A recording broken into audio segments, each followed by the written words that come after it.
So I think we'll go to Gus Lamont now. Again, just a very brief, just wanted to show you, because it's been a month now, that little Gus, this is in Australia. Little Gus Lamont, only 4 years old. Again, a rural property. 1 minute he was supposedly outside playing in a sand pit. His grandma was looking after his younger sibling in the house, and then suddenly she realised he'd gone. He was playing in the sand pit 1 minute, the next minute he'd gone. This is an even more remote, this is a massive remote property in Australia, near Adelaide. It's like a sheep shearing station. You couldn't get a property more remote, really, than this one. And no sign of him has been found except one boot print. No clothes, no nothing. Searches have been done. Dogs. Nada, zilch, no sign. Another child just disappeared into thin air. Let's put his picture up now. So again, it's not really an update. Nothing's been found, but just some new theories, etc.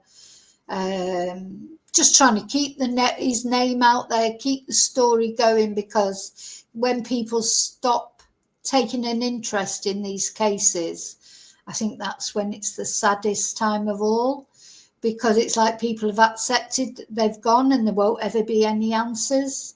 You know, we're hoping for answers. Okay, let's have a look.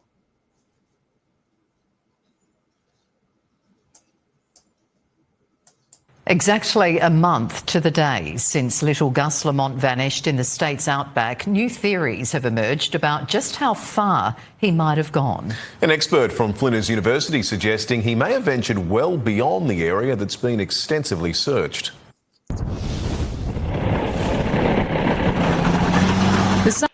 I mean, look at this place, my God. All the dust coming up and, you know, so it's hard to search, but it'd be hard for you know, they're saying that he may have travelled further than they've been searching. Maybe. Personally, I don't think he will have gone far. I don't think they're going to find him. I think something's happened to him. He's fallen somewhere that's made his, you know, his little body difficult to find, or there's been animal involvement, or someone's taken him. But it seems difficult to imagine anyone had taken him because, you know, the GMAR who was in the property at the time surely would have heard a vehicle or something. How could someone take him without a vehicle, you know, across this terrain?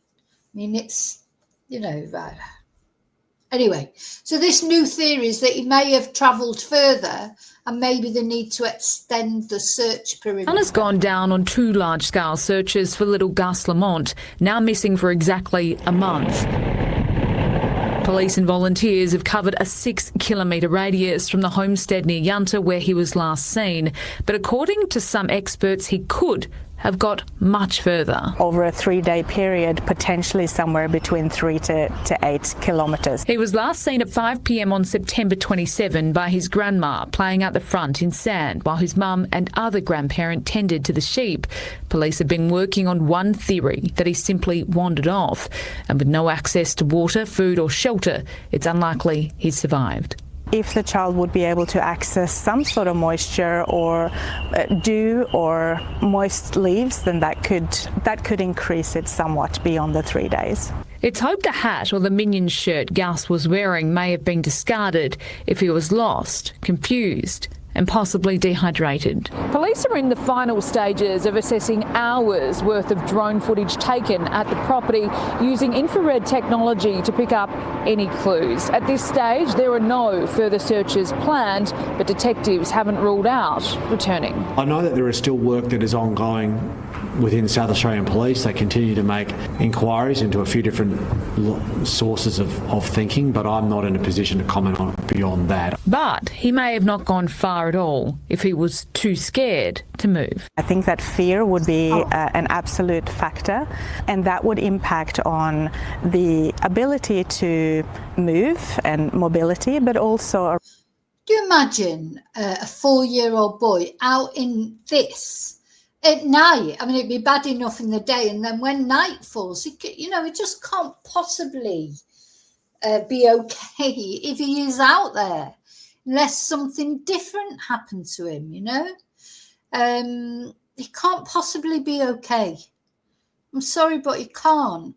And again, this case is so similar to the Jack and Lily case. It's like the only hope is if somebody's taking him away and is looking after him.